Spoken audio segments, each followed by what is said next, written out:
Hi everyone, welcome to my YouTube channel. If today is your first time of being in my channel, please don't forget to like this video, subscribe and turn on the notification button so that whenever I upload a new video, you'll be the first person to get it. And if you are return subscribers, I love you all. Thank you very much for always watching my video. I say God bless you. Today's video, we're talking about 20 things to consider before say I do. So there are 20 things to consider before you say the words you do. But in today's video, we'll be discussing only on 5. We're discussing only on 5 things to consider before you say you do. Then I'll still upload others. But in today's video, we'll just be discussing only on 5. Only on 5. All right, now one of the things to consider before you say I do is love. It is clearly that love is one of the most important elements in any form of any relationship. One cannot do without love, believe me.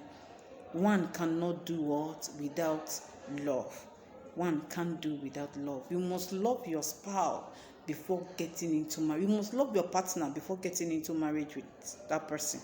The thing is that I found out that a lot of people don't really love their partner, but because they don't want to be single or because other people are getting married, them too, they want to follow and get married. So they might end up getting married to someone they don't love.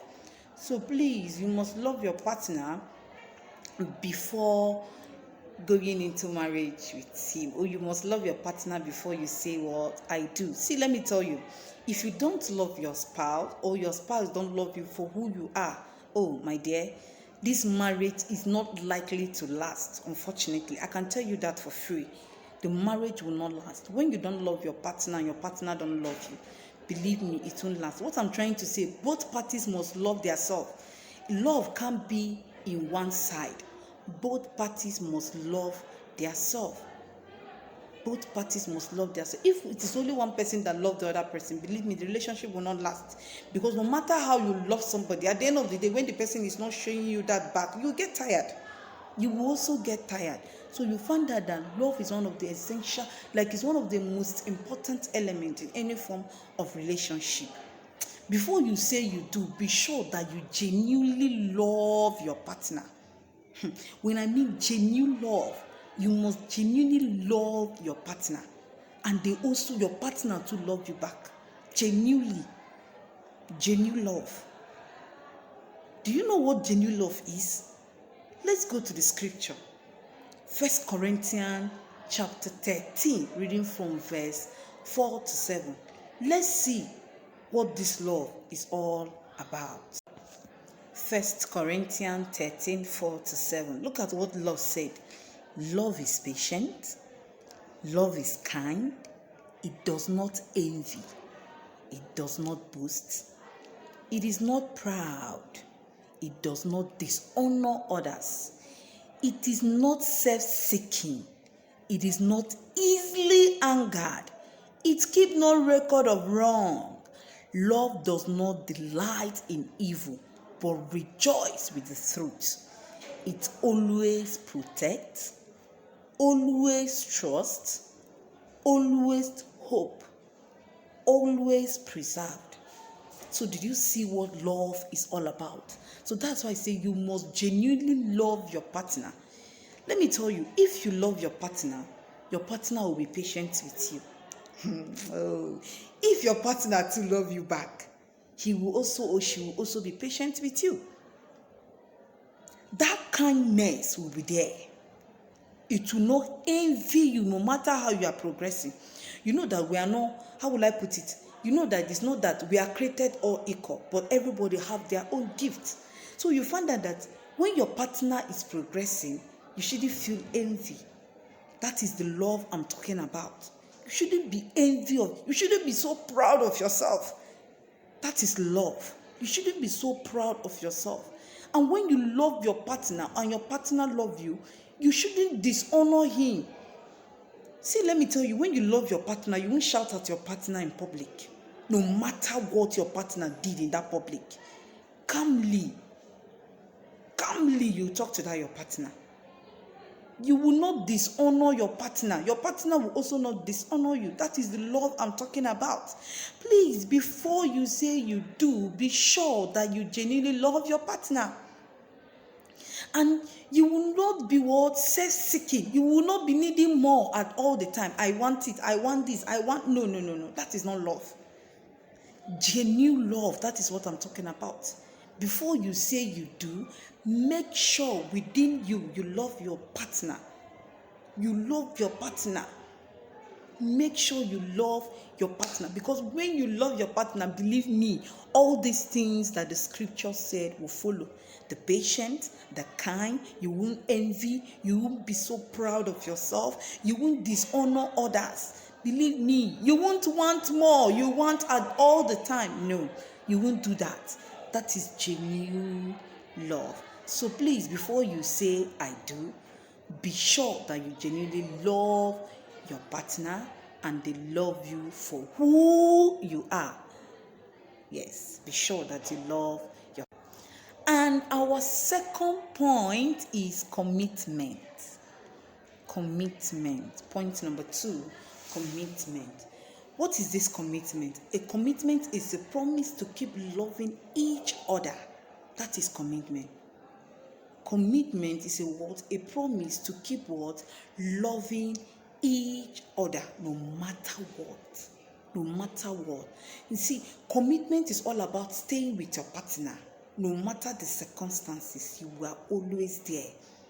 That is why you find out that if you are taking a vow, it says for better, for worse, for richer and poorer, in sickness and in health.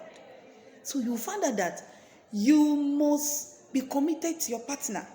So you find out that if you don't love your partner, you can't be committed to that person. No, you can never be committed to that person. If you don't love your partner, you can't be committed to that person. Believe me, you must be committed to your partner physically, mentally, spiritually. You must be committed to that person. You shouldn't miss every aspect. You should always be there, no matter what. You must be with your partner. Committed. That commission should be there. When you are committed to your partner, you won't get tired of him or her. That is the commitment. Committed to him physically, mentally, and what? Spiritually. You need to be what? Committed to that. See, let me tell you, if you are not committed to your partner physically, mentally, and spiritually, my dear, you might reach to reconsider. You might reconsider your decision of saying I do. If you are not committed to your partner with these 3 things, believe me, you need to what? Reconsider before saying I do. You need to reconsider before accepting that proposal. You need to reconsider before taking any step. You need to what? Reconsider. Because you should be committed to your partner in all aspects of life. If your partner is sick, you should be there. If your partner is poor, you should be there. If your partner is rich, you should be there. If you know you can't be there, please, you need to reconsider your decision.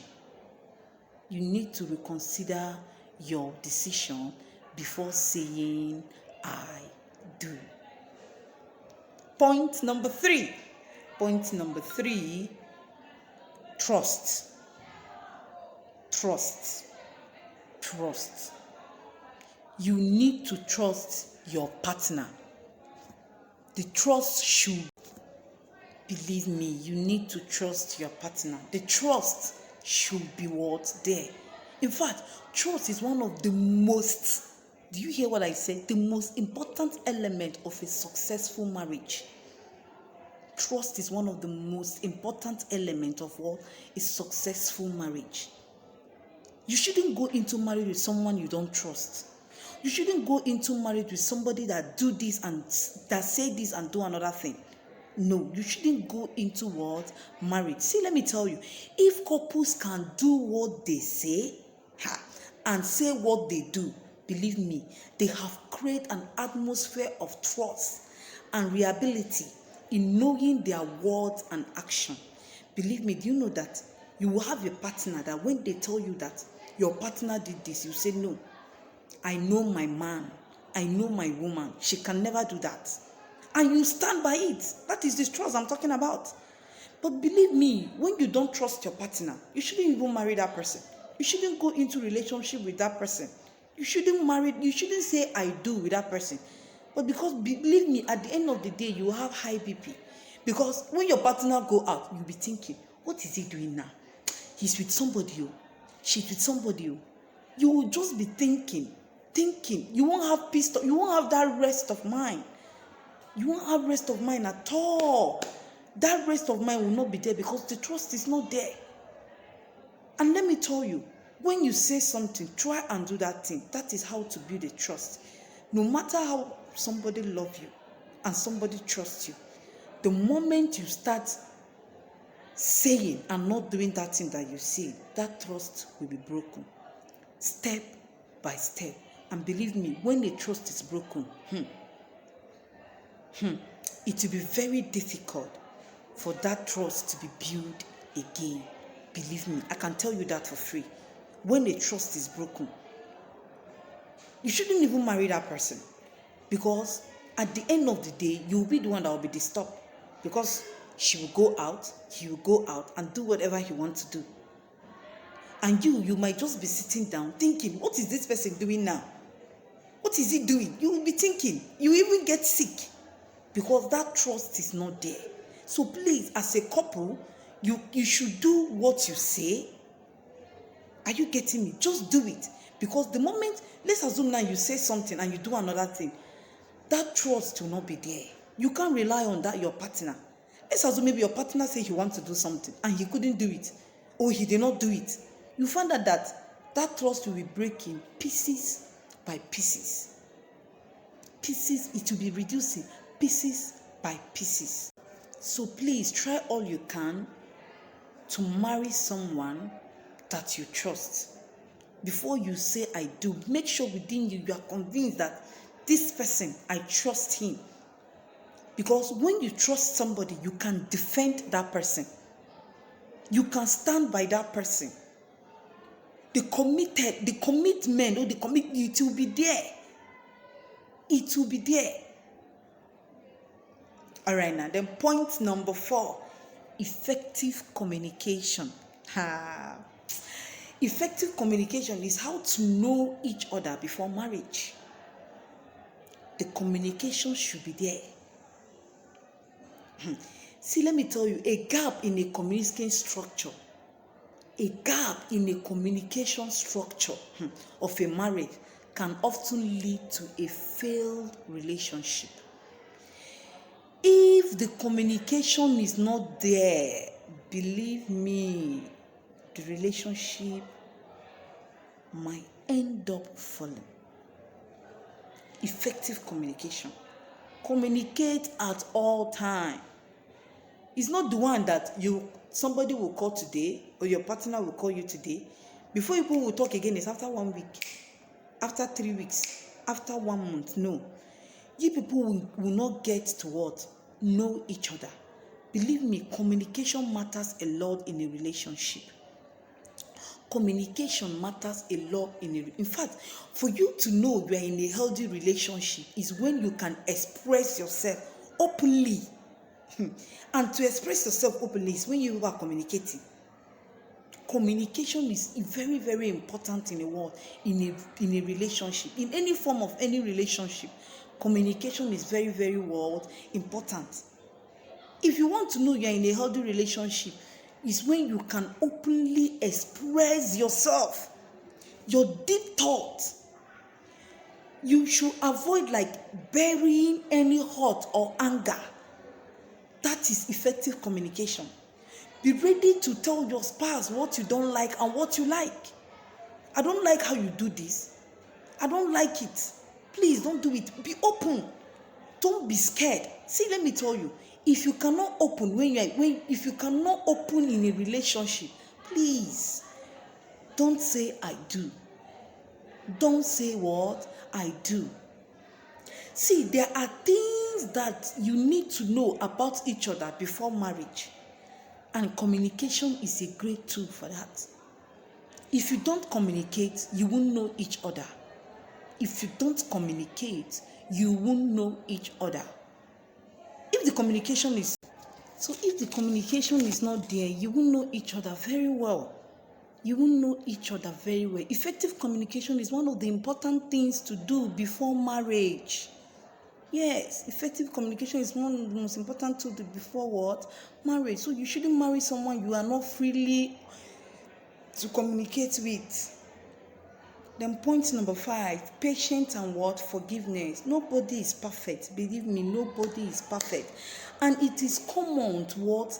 Argue, fight, and what? Disagree with each other. It is common in couples. It is. But you find that effective communication will help you.